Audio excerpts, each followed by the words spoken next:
Good morning, my miracle friends. Lesson 200 out of 365. Lesson 200, there is no peace except the peace of God. There is no peace except the peace of God. And for the millionth time, God is not something on the outside of us. God is within us. God is our life force inside us. And we can call it many, many different names. This is not about religion. This is about the understanding that it is your inner God alone that will give you true peace. Like, we all think, oh no, if I get that perfect house, if I get that perfect salary, if I get that perfect job, if I get that perfect, all of that. No, that is just chasing our tails, fiddling and chasing our tails. There is no peace except the peace of God within us. We are made of life force. Seek you no further. You will not find peace except the peace of God.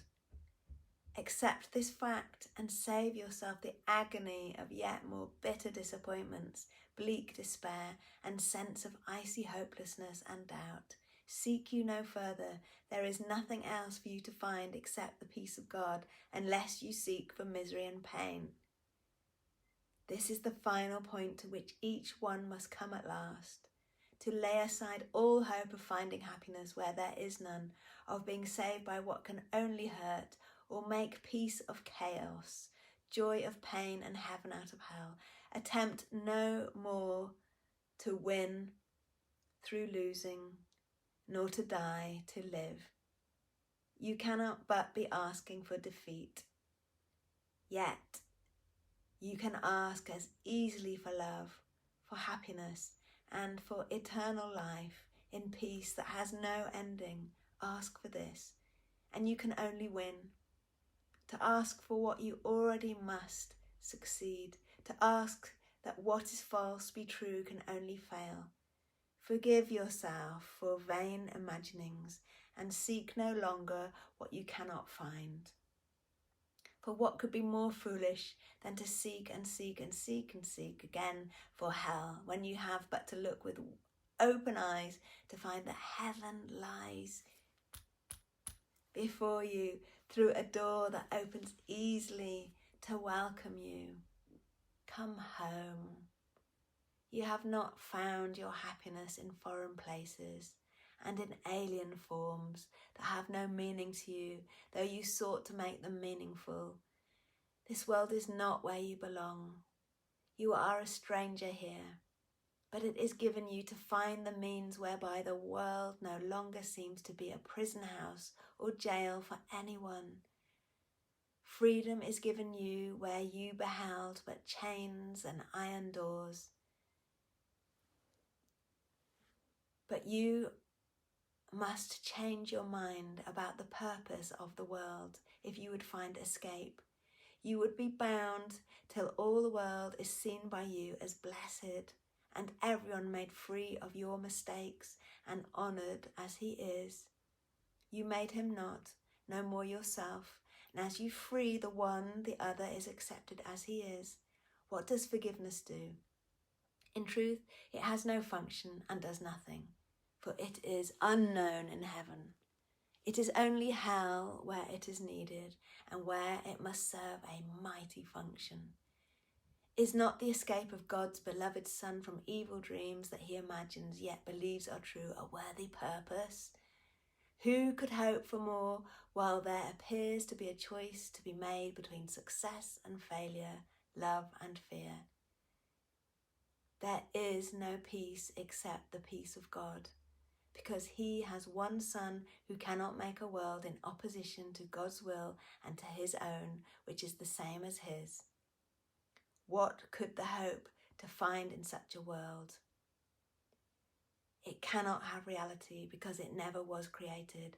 Is it here that he would seek of peace, or must he see that as he looks on it, the world can but deceive? Yet can he learn to look on it another way and find the peace of God? Peace is the bridge that everyone will cross to leave the world behind. But peace begins within the world perceived as different, and leading from this fresh perception to the gates of heaven and the way beyond. Peace is the answer to conflicting goals, to senseless journeys, frantic, vain pursuits, and meaningless endeavours.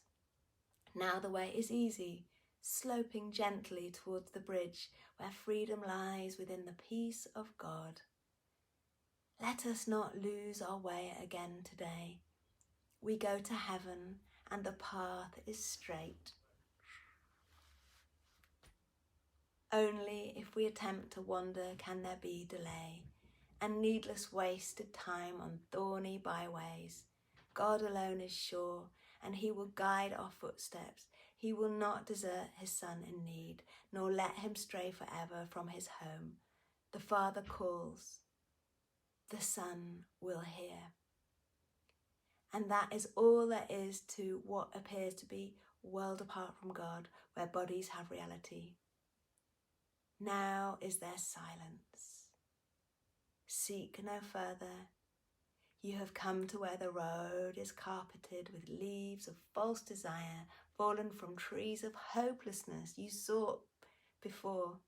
Now are they underfoot, and you look up and on towards heaven, with the body's eyes but serving for an instant longer now. Peace is already recognised at last, and you can feel its soft embrace surround your heart and mind with comfort and with love. Today we seek no idols. Peace cannot be found in them. The peace of God is ours, and only this will we accept and want.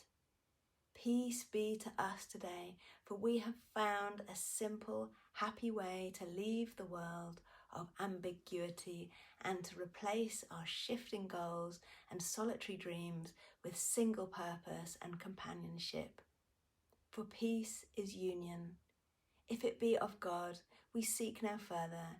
We are close to home and draw still nearer every time we say, there is no peace except the peace of God. And I am glad and thankful it is so.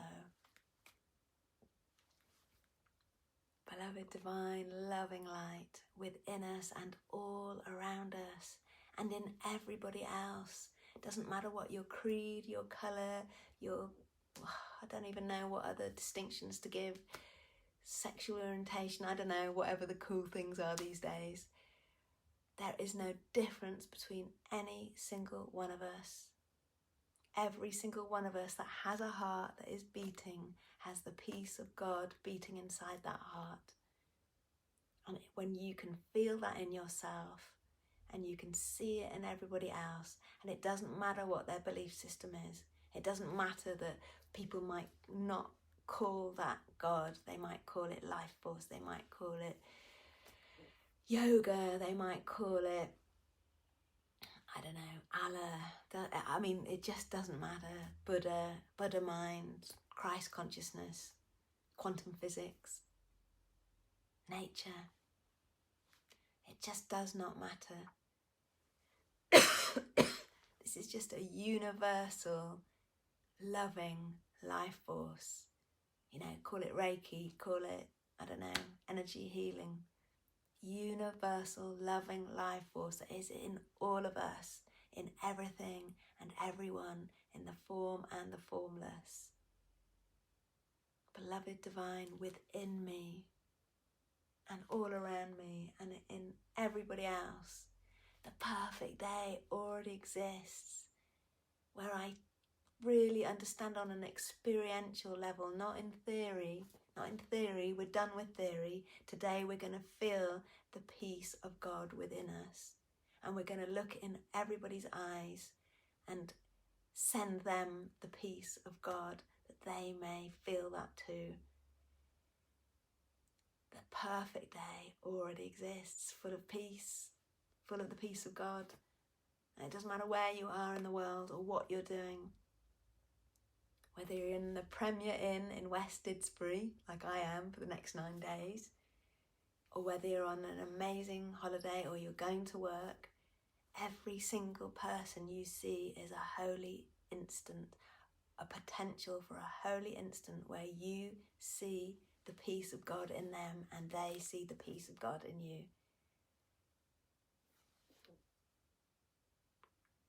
Peace before us and peace behind us. Peace to the left of us and peace to the right of us. Peace above us and peace below us. Peace expressed through us. Peace emanate from us, touching everyone and everything, every thought, every person, every animal, every plant, every, inanimate object. Like, just because this is a pair of glasses doesn't mean this isn't the peace of God within it. Where would the peace of God have me go today? What would the peace of God have me do today? What would the peace of God have me say today? Or not say today? Because as we've said it a million times before, sometimes silence is golden. We don't need to be reactive to everybody. We can just be responsive, and the response can just be, I'm emanating the peace of God at you. Talking is so rated. Yeah. Let's just go into silence, the peace of God within us and all around us. Have an amazing day.